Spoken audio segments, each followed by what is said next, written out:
Okay, folks, Jonte Hawkins. We're back again with another episode of Let's Talk Trades. My guest this episode is Mr. Joe Brown. He is a professional welder with tons of experience.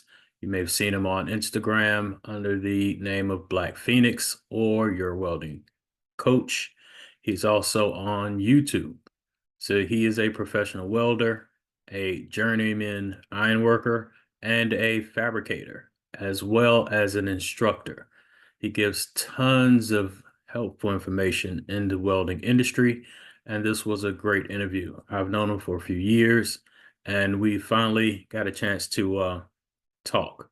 So take a look. Again, it's a lot of information. Let's dive right into it.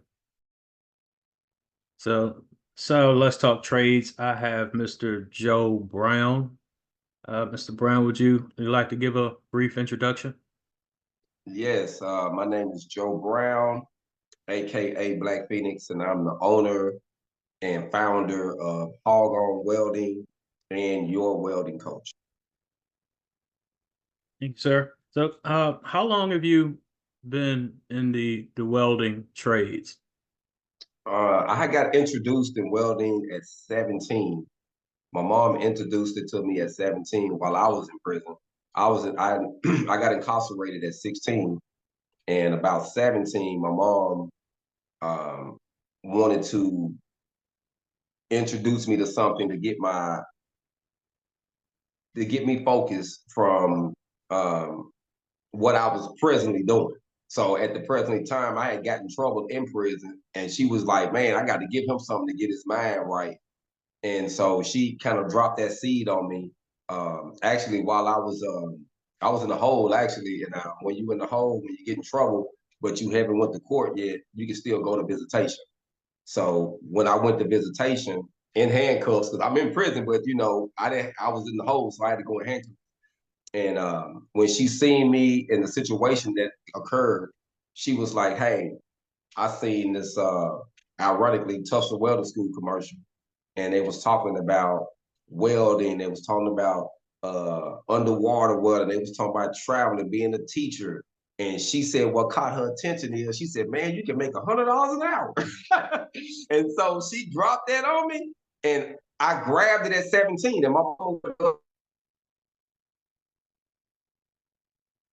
while I was in prison. And when she left, she sent me probably 4 or 5 pages from the local library because at that time it wasn't no internet. So she went and got a encyclopedia and got some copies to kind of give me the introduction to welding, give me some knowledge of it. And it wasn't until I was actually 21 or 22 when I actually got into the welding program. And so I've been certified ever since I think I was 23 is when I got certified. And I was still in prison then, and I was welding in prison and stuff. So I got certified in there, and I've been doing it ever since. Perfect. So you were talking about the certifications. What different certifications do they have, and which ones do you carry? Actually, there's a lot of different certifications when it comes to welding. You have different processes. So you have 4 processes of welding. You got TIG, MIG, stick, and flux core. And each one, you got structural and you got pipe. So there's 2 different type of tests and it's 2 different type of thicknesses. And then you got the D1.5, which is like bridge welding. That's a different code too. So presently, I am my certification I have obtained was from school. It was the combination of welding 1440 hours. And then my certifications in my pocket was pipe welding 6G, um, all the way out half-inch pipe. And then I'm certified flux core uphill and overhead, 1 inch coupon. And then I'm certified in bridge welding uphill 1 inch coupon. So I'm a bridge welder, I'm a pipe welder, and I'm also a welding instructor, a certified welding instructor, because you have to be certified in that thing that you're teaching. So whatever it is I'm teaching, I have to hold a certification in it too. So everything that I was teaching, which was we was teaching the introduction to welding, we was teaching the introduction to TIG, MIG, stick, and flux core is what we taught. Right. Perfect. So basically, each one of those certifications could be a different job position. Yes, yes, it is a different job, a different one is for the shop, like more manufacturing, the flux core. Hmm. So you can make good money. So it's a cap, but you can get the most I would say probably around 26, $27 an hour to being a good flux core welder. And that's in a shop. You know what I mean? Where you don't have to be in the environments. But if you Right. know how to read blueprints and lay out, you make more. So that's what makes me a more asset because I can make more because I can read and lay out and fit too. So, and that's why I always teach the kids to learn how to read that tape measure. So That's don't right. just want to weld and throw that hood down. Learn some fundamentals so that way you can make more money and you can expand your own brand later after you get tired. Like when you want to do something else, you can actually start something else on your Yeah, that's it. I agree. own. I started as I did property maintenance, and I was able to make that shift once I got my contractor's license to residential. And right around that time, we had the crash in '08, '07, Mhm. and I was able to make that pivot to commercial. And the only reason I was able to make all of those shifts was because I learned the fundamentals when You I learn the went. fundamentals. I learned the fundamentals, and I was able to shift with the economy, and I was able Mhm. to start new businesses. It helped me to be able to move and pivot and grow and to get And where I grow at am the now. same time. Right, Yeah. and grow at the same time. So you talked about your introduction. Were you involved in the trades any in school? Were you exposed to any in Uh, middle school, high school? Actually, I didn't finish. So I my last grade I completed in school was the eighth grade. I went to when I made it to the ninth grade, and then I went to prison. So I got my GED and everything while I was incarcerated. But my background into the trade, I want to say this, but this is something that I figured out later in life. So I'm a natural engineer. I was born to be an engineer. Like I'm a natural engineer. I have always been making playhouses out of tin, putting bikes together out of other bikes and making a different bike, joining some mopeds together. But I've always been an engineer. And everybody, all of my friends always knew me. Right? We never had a lot of money, but I know how to make something happen. So they used to say, man, Lil Joe got a go-kart. I made a go-kart. So I was always into it. Like I got a lawnmower motor and found a frame. And I didn't know how to weld, but one of my friends' dad knew how to weld. And that motivated me too, because he welded the frame together for us so that way we could ride it. And I remember my friend, and this was probably, I'm gonna say this was before I was 12, is when all of this 12 and 13. By 13, everything shifted for me. Um, but before then, my friend, his dad was um, a carpenter, a welder, and he did big trucks. And he built his own house with his hands. And I was so amazed by that. Like to this day, I always looked up to my friend's dad because he was a real dad. You know what I mean? Like I didn't have that, but he was always showing them how, hey, you can do anything. He was always physical. So he was my introduction to the trade. He really inspired me. And to this day, he don't even know that. My friend don't even know that. Well, we don't even talk no more, but he don't even know that it was his daddy that really inspired me and gave me the vision to use my hands and really want to do it. Yeah. All it takes is exposure. That's one of the main premises behind this podcast is to expose the youth and adults Mm-hmm. to the trades.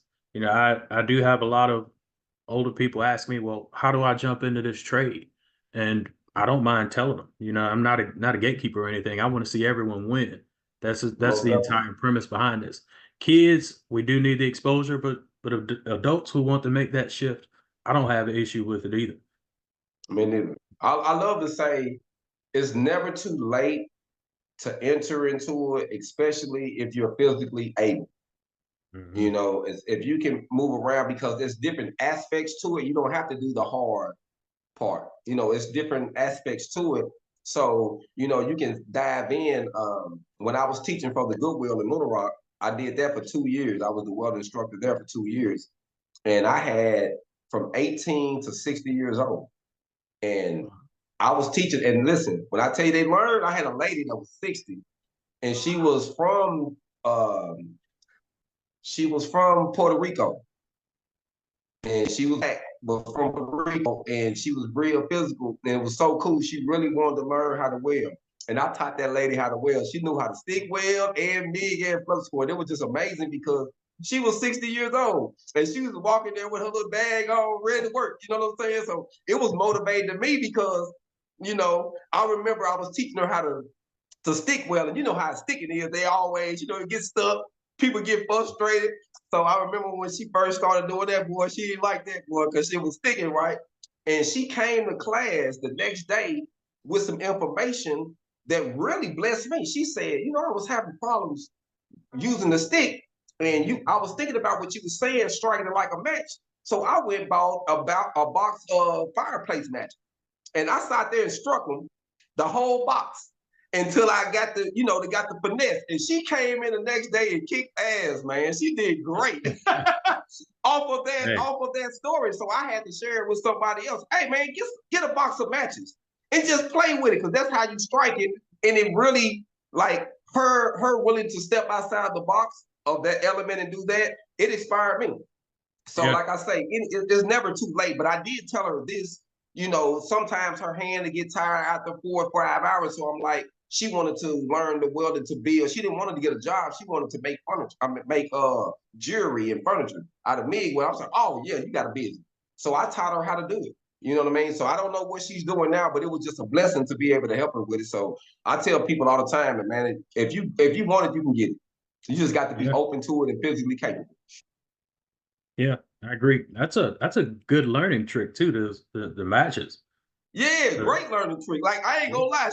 She, I told her, I had said like strike it like a match, but I never growing physically got the matches. So it was cool that she did that. So that like I say, it really inspired me, and I told other students and shared it on my blog as well.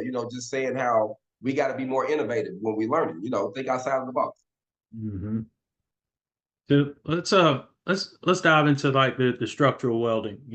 I'm from commercial Okay. construction, and let's talk about what some of the hazards that you may see, or some of the things you may have to deal with if you're doing structural welding. Like you guys will come in after the foundation's done and start to do the structure of the Yeah. building that's steel. What are some of the things you may see, out on the construction site?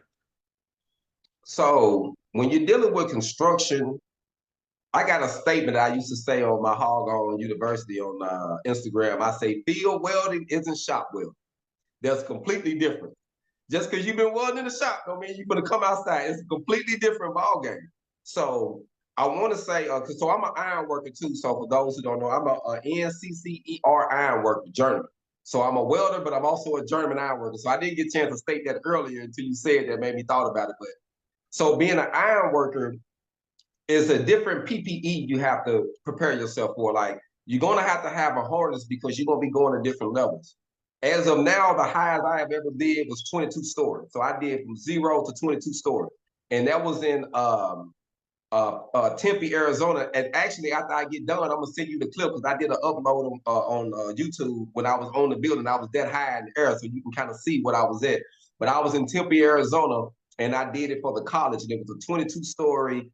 Uh, it was a it was living, and then like commercial like stores at the bottom, and then living at the top, and then like places for like parking and stuff. So it was a cool building. It was really neat. And so that was one thing I got a chance to do. But the safety on it though, man, like from the harness to the hard hat to making sure you got high beds, making sure you ain't got make sure your clothes is right. Like, it's a lot of things you have to do that's outside. Then you want to make sure that you physically right. You want to make sure you're drinking, stay hydrated, because the elements, being outside in the elements is something else. It can take a toll on you. So I would say when you outside in construction, you just got to be more aware of OSHA too. because everything is going to be controlled by OSHA, or if you on MSHAR. So OSHA and MSHAR, both of those are construction. So you even doing the mines, which I have been on the mines in Arizona, being out there on the mines, you got MSHAR. When you're doing commercial buildings and homes, you're dealing with OSHA. So it's always a thing to make sure that you tie off if you're inside of a man lift. You want to make sure you got a double connection, because now they want you to have a 100% tile, meaning when you take off one, you still tie it on to something else when you tie it on to something else before you move. So, it's just a lot of safety things that over the years a lot of people have died, like doing them buildings. So, they're a little strict. They're a little strict, but to me, I think it's worth it though. The main thing though is just to make sure you got your proper PPE. That'll be the main thing I would say. And then taking those safety videos, because you want to make sure that you're using your equipment properly, like your grinders. You want to make sure you got the guards on them. You can't just use them without them. You want to make sure you don't have any holes or nothing inside of your leads or inside of everything. It's just a different step of safety you got to be aware of versus you being in a mom and pop shop, building some small things. What I'm saying? It's just more to be aware of. But that's where I made my bread and butter in, was construction, outside doing buildings. I really enjoyed it. And now I didn't dive back into the fabrication. Like I like fabrication because I'm making products to make more money. So once you start learning the game, you can start transitioning, kind of like you said, you can make a pivot into a different market. So by me knowing how to do the blueprints, read tape measures, been in the field, been in the shop, now I can build a product. So now I'm creating furniture and selling furniture. So, it's a lot of things you can do, but being safe out there, I would most definitely say the PPE is going to be the main thing. Is going to be different from being in the shop. You're going to have to dress different and have to be aware of your surroundings because somebody else is always going to be watching. So just keep that in mind. Eyes are always on your family. That is true. I think I told you I'm a safety director, and that's I can't get it out of my head now. I'm always looking, and You even always looking for.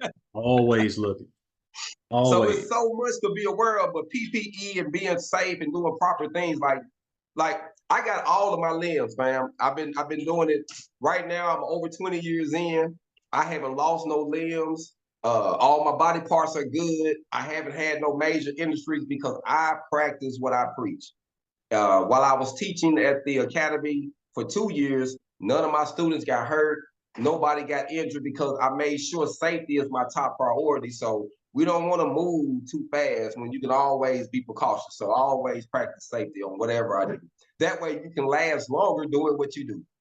Yep, that's 100% correct. But thank you for being safe too. I appreciate. I'm all about it, man. I might as well be a safety director. I got enough. Listen, I took enough classes and signed enough seminars.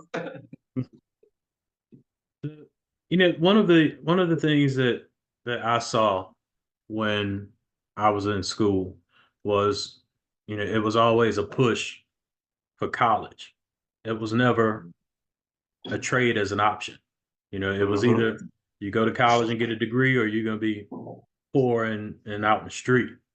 Mm-hmm. And I've been out of school 20 plus years, and I still see that same stigma being tied to the trades. Even though it's starting to change a little now, it's still, college is always the first choice.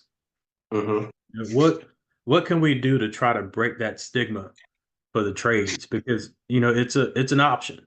And I can say I made more money than a lot of people with 4-year degrees with no student debt. I Mm-hmm. can say that 100% honest. 100%. And I can say that too because I never been to college. I did Hmm. some college. I did a small business management program in college, but I never been to college.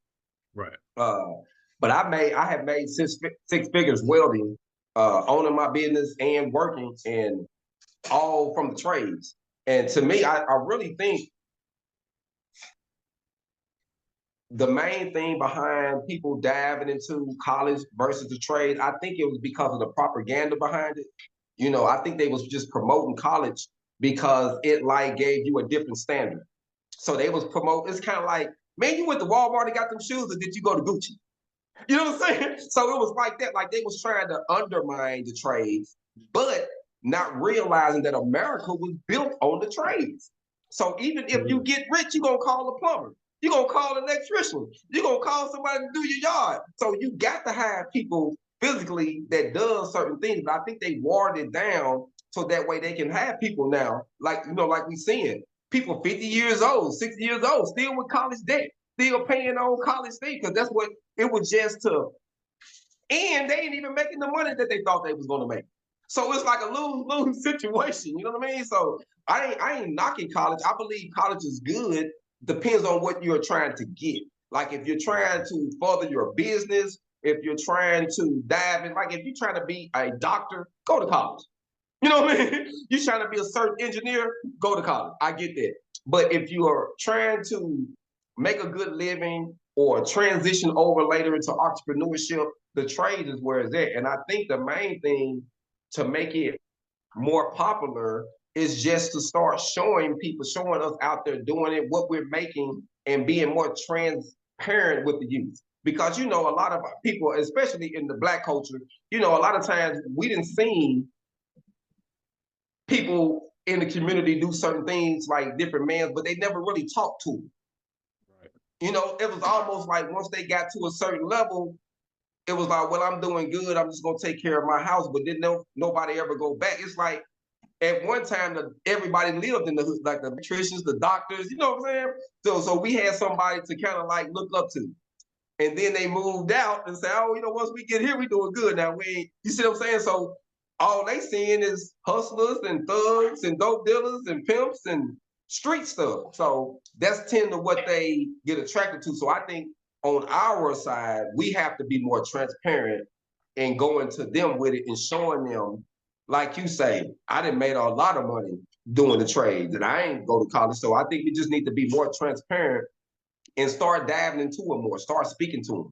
Because they listening, like the kids are listening. Like they really won't, like a lot of them follow me now because my goal is we can't reinvent the wheel. So I want to teach you something solid you can make money from a solid trade, no matter where you can go in the country, you can make some good money.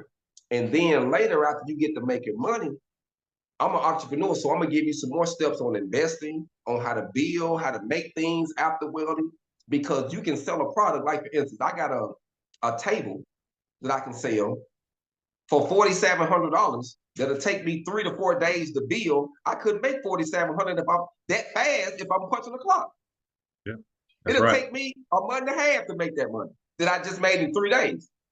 Yeah. So we have to literally be transparent with them and show them that it can transition to something higher. You don't have to stay stuck on that one platform, because a lot of this generation, as we seeing, they don't like to work for folks too much unless they're gonna really get some money. They're trying to figure out, so they're trying to be influencers and and without trying to beat the system that way. But we got to fall. We got to have something solid that we know. So I believe the electricians, the welders, the carpenters, the plumbers, and HVACs, we got to stand up, man. I call that the fist. Them the five fingers. Any one of those can change your life forever.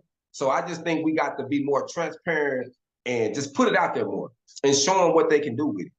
Show them how cool they can be and what they can do with it. Like being like me, like it's a lot of kids that grow up like to build things. Once they realize they can use this welding to make things, that's a whole nother level. That's a whole nother engineer we starting to invest in. It's about to come out. You know what I mean? So it's just so many aspects in it. We just have to be more transparent, I believe, to really Yeah. get them in it and put the content out there to them so they can see that it's friendly and talk to them. Don't act like.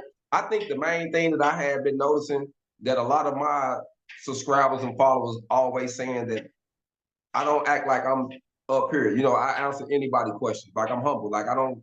If you coming to me correctly and you ain't being disrespectful and you need the help, I'm gonna give it to you. You know what I mean? Right. I'm the same way. That's how we break that stigma. Everything That's you it said. right there. That's everything you said. Just be available for those questions. And Just be available, man. For real. I got one little guy, I don't even know him. He been following me so long, he'll inbox me with issues, just with family thing. Hey man, I'm going to school. I got this coach, what I should do. And once I might don't respond all the time, but when I get in there and I see it, I go straight to him and I talk to him, give him some encouragement, and I help him get jobs. Like my thing is a lot of times people can be in a certain area and they'll think they ain't got no options. right. And I had moved to different cities and I've been around people. They said, man, it's hard here. And I didn't came there and came up. I'm like, nah, it ain't hard here. You just ain't you just ain't out here knocking on doors and networking and doing any work ethic. So a lot of times it's just being exposed. So, now with the age of the phone, I always tell people because they ask me like, well, how can I find this job? How can I do this? I'm like, ask Google. I'm like, no lie, like you got it in your hand, fam. Just think more creative and ask the right questions, and it'll give you the right answer. So that's what it's about. We just got to teach them how to use what they got, ask the right questions, and that way they can get exposed to that right information. Yeah, yeah, I agree 100%. You know, the what would you say to anyone that's interested into getting into trades, or especially, welding, which is your expertise? I would tell them to dive into it now and to learn it all. I would say dive into it and learn it all. Don't take no shortcut. Let me say this because we're in a generation now where people like to finesse everything. You can't finesse a skill, fam. I just want to say this.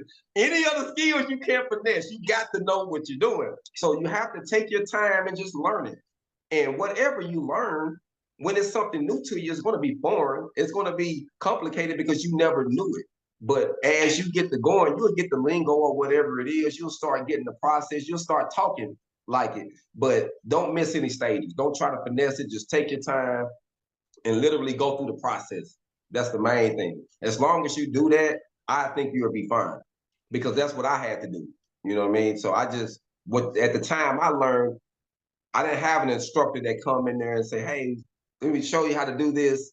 He'll just go out there and do it and make it look like this. So I had to read the book and go in there and try it out. And I had a couple other people that was in there with me. We used to kind of be like in competitions, and he'll find some information to share with me, or I find something to share with them. So I think to form a conglomerate, some type of conglomerate with the people that you're in class with, always form that because I think that right there, really, that healthy competition, it does a lot. I really think it motivates people. If you see that the person in the booth too, and y'all have been at the same time, he's showing out and you behind, you be like, hey man, I got to get my game together.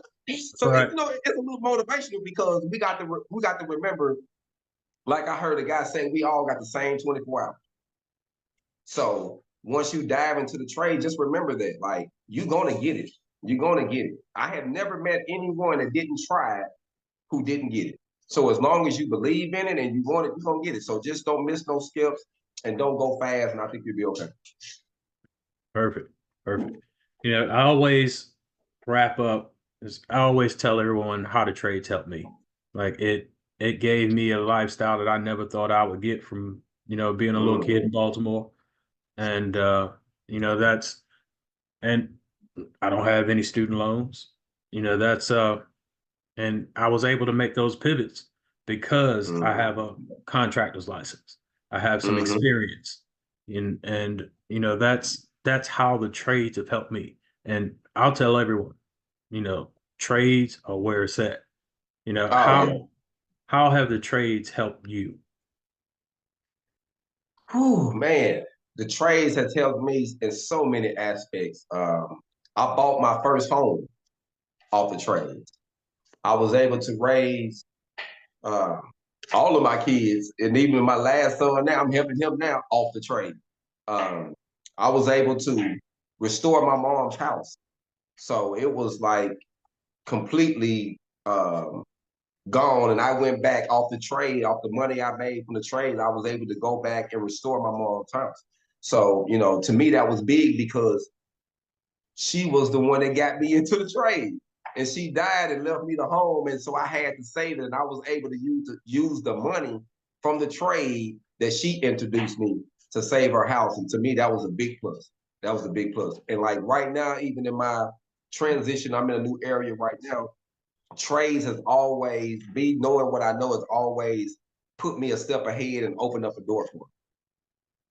So not only knowing it, but also I would say having a sense of humility with it will always help you, will always open up a door for you. Like it has did so much. Like I didn't bought so many vehicles. I didn't travel. Like I was born in Little Rock, Arkansas, and I was raised in Denver. So I came back and forth my whole life pretty much. I was going back and forth. And I was able to travel to South Carolina, North Carolina, Raleigh, where you at, Washington State, New Mexico, Illinois, Ohio. I'd have been Oklahoma, like all these different states that I had never been to off of welding. And off of somebody else's money. They was paying for the road. They was paying for me to see the world. So, the trades, someone else can pay you to enjoy life. And then after you didn't seen places, then that's how you figure out where you want to be. Because, sometimes you can be from small towns and you get somewhere else and realize, man, people are different over here. And you can start a whole new life. So the trade introduced me to a whole new life. Like, even where I'm at right now is because of the trades. Like the piece that I got right now in my life is because of the trade. And that's another thing I do want to say this too. The trades are very therapeutic too. Because when you're physically doing something, it helps you work out your issues when you're dealing with things. You can't deal with something and do what you're doing at the same time. You got to do one of the two. So when you're dealing with the trades, it's real therapeutic. It is for me. Like it helps me work out my problems. I can fix them. It helps me balance my stresses. So, learning how to do the trades, as long as you're focusing on what you're doing and making sure it's right, you don't have time for drama. You don't have time for unnecessary stress. So it helps you block out things. It helps you, build your endurance for going through certain situations, in my personal opinion. Because I have been in some stressful environments, and it was due to the trade that helped me focus, if it makes sense. And I Yeah. wouldn't, I didn't allow it to overwhelm me if I didn't have something to do physically. So it got it out of it, if that makes sense. Yeah. Yeah, definitely. It does make sense. I know exactly what you're talking about. And then, you always get that sense of confidence, like, hey, I did this. Like I you, did this you, exactly. you're looking at buildings where you welded, like, hey, I worked on that building right there. That's Exactly. I'm in the right now. Presently, I am in the home of Walmart. So I'm in Bentonville, Arkansas, and right beside the headquarters of Walmart, there's an 8-story building, the only 8-story building in the city that was there that I helped put up before I left. So when I went through there and seen it sitting there all pretty and nice, man, it made me feel some type of way to tell my kids, I did that from start to yeah, finish. Like yeah, I ran a crew and did the iron all the way up from the ground up. So it was cool to be a part of that project. And this city is growing, and just to come back and see some of those things is very inspiring too. So, the trades are, to me, as long as a person dive into them with the pure intentions of learning everything, you would never have to worry about nothing as far as finances. Once you get yourself, as long as you can get your other priorities in line, you'll always have a source of finances. You'll always be able to make money. If it's working a job, a side hustle, or doing your own thing. yeah. That's true. You'll always have options, and you can Always have options. always have options, and you can go in any state you want to and find a job What you say, any quickly. state. Yeah, I always tell my students when they start the first day of class, after we go over the safety, I said, hey, I got a globe in the class. You remember coming to America the first one? So mhm. you remember how you spit the globe? I said, say, once I teach you this, you can spin this globe and stop it where you want to go and go there and shut up shop. That's when you know you good at what you're doing, because everywhere needs what you got. You just got to go places that honors what you do, and you can be able to make more finances. I said, that's the only thing. I said, because you can be a welder in one state and barely getting by, and you can cross the line 3 hours and come up. That's right. So it all, as long as you want to get outside of your box, the opportunities are endless. That's right. So I want to thank you for your time. This was a great interview. So I should you appreciate it. give everyone your socials so everyone can Yes, follow you? yes, yes. For those who want to follow me, it's Your Welding Coach on all platforms. That's YouTube, Instagram, Facebook, TikTok. And my first channel is Hog On University. So it's on YouTube, Facebook, everything is on the same thing. So I have 2 different channels. And the reason I did that, because when I first started, you don't really know what you're doing. You just so I mixed it up with life and what I was going through with my first channel. So to me, I left it like that. My first YouTube channel, the Hog On University, the Hog On Welding, because it shows you the ups and downs of the trade. Like I was out there in the field, it showed you me on the mines, me doing construction, me wrapping up jobs because of the work environment wasn't correct, or being like everything that I experienced. So I left it up there because once you see me at this level, I want you to know that I didn't start here. I started from the bottom. And so that YouTube channel, Hog On Welding, shows you how you can start and how successful you can be if you stay to it. That's it. So again, I want to thank you for the interview, and I'll follow you. We talk, all the time on IG. I share everything I see, and I appreciate your time. Man, I appreciate your support as well, man. Stay in contact with me, family. Yeah, definitely. And there you have it. I'd like to thank Mr. Brown, aka Black Phoenix, for giving me some time for this interview. You can follow on all of his socials. They are posted at the bottom in the show notes. Again, my job, my premise behind this podcast, behind this show, is to expose the youth to the trades and to let them know that there's a better option than just college. So again, if you have any questions, I'm always available. Shoot me an email at jonte@letstalktrades.com. And as always, let's talk about it.